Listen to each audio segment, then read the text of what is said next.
ನಗರಗಳು ಬೆಳೆದಂತೆ ಮರಗಿಡಗಳು ಕಾಣ ಸಿಗೋದೇ ವಿರಳ. ಕಾಡು ಅನ್ನೋದನ್ನ ಕಲ್ಪನೆ ಮಾಡುವುದೇ ಕಷ್ಟ. ಆದರೆ ಈ ಒಂದು ಸಿಟಿಯಲ್ಲಿ ಪರಿಸರ ಪ್ರೇಮಿಗಳು ದಟ್ಟಾರಣ್ಯವನ್ನೇ ನಿರ್ಮಿಸಿದ್ದಾರೆ. ಆ ಕುರಿತ ಒಂದು ವಿಶೇಷ ವರದಿ ನಿಮ್ಮ ಮುಂದೆ.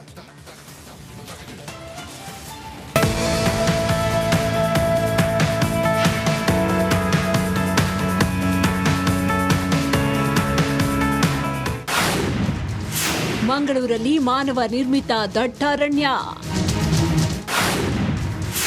ಜನರ ಕಣ್ಮನ ಸೆಳೀತಾ ಇದೆ ಮಿಯಾವಾಕಿ ವನ. ಒಂದು ನಗರದ ಅಭಿವೃದ್ಧಿ ಬೆಳವಣಿಗೆಗೆ ವೃಕ್ಷ ಸಂಕುಲವನ್ನೇ ಸಮಾಧಿ ಮಾಡುವುದು ಇತ್ತೀಚಿನ ವರ್ಷಗಳಲ್ಲಿ ಸಾಮಾನ್ಯ ಆಗ್ಬಿಟ್ಟಿದೆ. ಕಾಂಕ್ರೀಟ್ ಕಾಡುಗಳ ಮಧ್ಯೆ ಮರ ಗಿಡಗಳು ಅಲ್ಲೊಂದು ಇಲ್ಲೊಂದು ಮಾತ್ರ ಉಳಿದಿವೆ.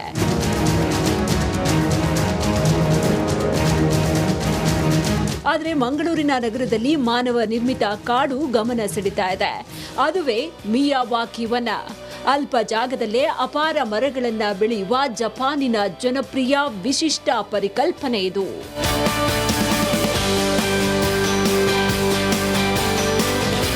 ವನ ಚಾರಿಟೇಬಲ್ ಟ್ರಸ್ಟ್ನ ಜೀತ್ ಮಿಲನ್ ರೋಜ್ ಈ ಮಿಯಾವಾಕಿ ಫಾರೆಸ್ಟ್ ವಾರಿ. ನಗರದ ಪದವು ಶಾಲೆಯ ಬಳಿ ರಾಷ್ಟ್ರೀಯ ಹೆದ್ದಾರಿ ಪಕ್ಕದಲ್ಲಿಯೇ ಇರುವ 78 ಸೆಂಟ್ಸ್ ಜಾಗದಲ್ಲಿ ಈ ಮಿಯಾವಾಕಿ ಫಾರೆಸ್ಟ್ ತಲೆ ಎತ್ತಿದೆ. 2000ಕ್ಕೂ ಅಧಿಕ ಮರಗಳು ಬೆಳೆದು ನಿಂತಿದೆ. ಇದು Miyawaki forest concept Japanese botanist Miyawaki ಅವರು ಹೇಳಿಕೊಟ್ಟ ಟೆಕ್ನಿಕ್. ಇದಂದರೆ ಚಿಕ್ಕ ಜಾಗದಲ್ಲಿ 10 ಟೈಮ್ಸ್ ಫಾಸ್ಟರ್ ಫಾರೆಸ್ಟನ್ನು ಮಾಡುವಂಥದ್ದು. ಮಂಗಳೂರಿಗೆ ಇಂಥ ಫಾರೆಸ್ಟ್ ತುಂಬ ಅಗತ್ಯ ಇದೆ. ಯಾಕಂದರೆ ಈಗಾಗಲೇ ಸ್ಮಿತಾ ಹೆಗ್ಡೆ ನಿಟ್ಟೆ ಇನ್ಸ್ಟಿಟ್ಯೂಟ್ ಅವರ ರಿಸರ್ಚ್ ಮಾಡಿದ ನಂತರ 6.24% ಮಾತ್ರ ಕಾಡು ಮಂಗಳೂರಲ್ಲಿ ಉಳಿದಿದೆ. ಅಂದರೆ ಗ್ರೀನ್ ಕವರ್. ಒಂದು ಹೆಲ್ದಿ ಸಿಟಿ. ನಡಿ ಈಗ ಶುರು ಮಾಡೋಣ.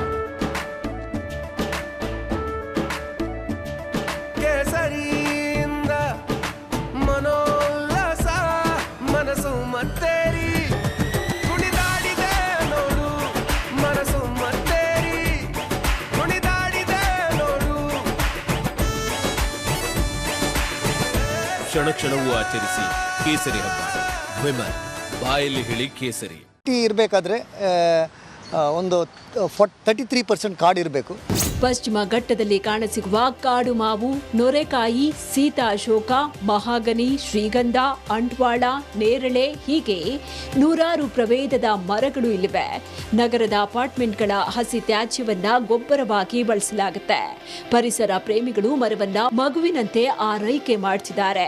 ನಮ್ಮದೇ ಆದಂತಹ ಕಂಪೋಸ್ಟಿಂಗ್ ಗೊಬ್ಬರವನ್ನು ನಾವು ಮನೆಯಲ್ಲಿಯೇ ಮಾಡಿದಂತಹ ಗೊಬ್ಬರವನ್ನು ಫ್ಲ್ಯಾಟಿನಂತ ತಂದಂಥ ಗೊಬ್ಬರವನ್ನು ನಾವು ಇಲ್ಲಿ ತಂದು ಗಿಡಗಳಿಗೆ ಹಾಕ್ತೇವೆ.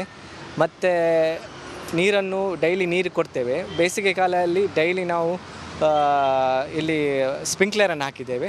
ಸೊ ಅದನ್ನು ನಾವು ಆನ್ ಮಾಡಿ ನೀರನ್ನು ಒದಗಿಸ್ತೇವೆ. ಮಿಯಾವಾಕಿ ಫಾರೆಸ್ಟ್ ತಲೆ ಎತ್ತುವ ಬದಲು ಇಲ್ಲಿ ಟನ್ ಗಟ್ಟಲೆ ತ್ಯಾಜ್ಯ ಶೇಖರಣೆಗೊಂಡಿತ್ತು. ಇವತ್ತು ದಟ್ಟಾರಣ್ಯವಾಗಿ ಕಂಗೊಳಿಸ್ತಾ ಇದೆ. ಕ್ಯಾಮ್ರಾ ಪರ್ಸನ್ ದಿವಾಕರ್ ಪದ್ಮಂಜ ಜೊತೆ ದಿನೇಶ್ ಕಾಶಿಪಟ್ಲ, ರಿಪಬ್ಲಿಕ್ ಕನ್ನಡ, ಮಂಗಳೂರು. ಕ್ಷುಲ್ಲಕ ಕಾರಣಕ್ಕೆ ಮೆಡಿಕಲ್ ಓನರ್ ಮತ್ತು ಗ್ರಾಹಕನ ನಡುವೆ ದೊಡ್ಡ ಗಲಾಟೆಯೇ ನಡೆದು ಹೋಗಿದೆ. ಅದು ಎಲ್ಲಿ, ಯಾಕಾಯ್ತು ಅನ್ನೋದರ ಕುರಿತು ಒಂದು ವರದಿ ನಿಮ್ಮ ಮುಂದೆ. ಮೆಡಿಕಲ್ ಶಾಪ್ನಲ್ಲಿ ಮಾಲೀಕ ಗ್ರಾಹಕನ ನಡುವೆ ವಾಗ್ವಾದ. ಸ್ಯಾನಿಟರಿ ಪ್ಯಾಡ್ ಬದಲಿಸಿಕೊಡಿ ಎಂದಿದ್ದಕ್ಕೆ ಮಾರಾಮಾರಿ. ಗದಗ ನಗರದ ಜಿಮ್ಸ್ ಆಸ್ಪತ್ರೆ ಬಳಿಯ ಮೆಡಿಕಲ್ ಶಾಪ್ ಬಳಿ ಮಹಿಳೆಯರ ಸ್ಯಾನಿಟರಿ ಪ್ಯಾಡ್ ಬದಲಾವಣೆ ವಿಚಾರಕ್ಕೆ ದೊಡ್ಡ ಗಲಾಟೆಯೇ ನಡೆದಿದೆ.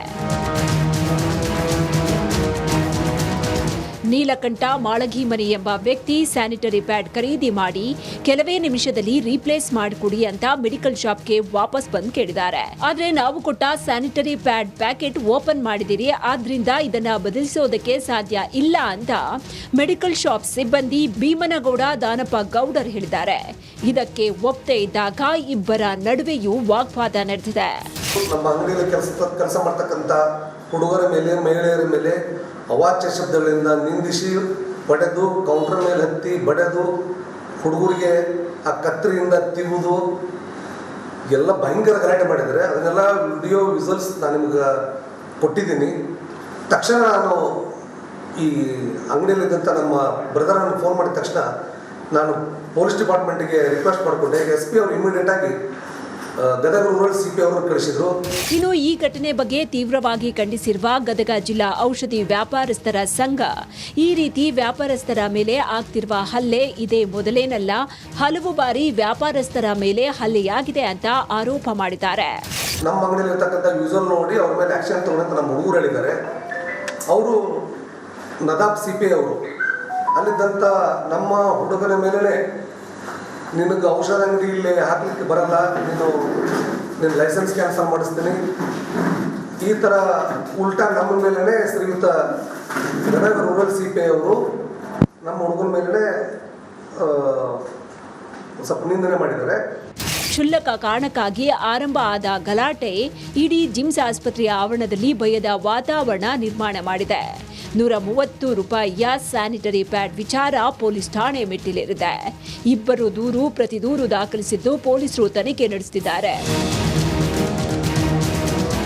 ಮಂಜು ಪತಾರ, ರಿಪಬ್ಲಿಕ್ ಕನ್ನಡ, ಗದಗ.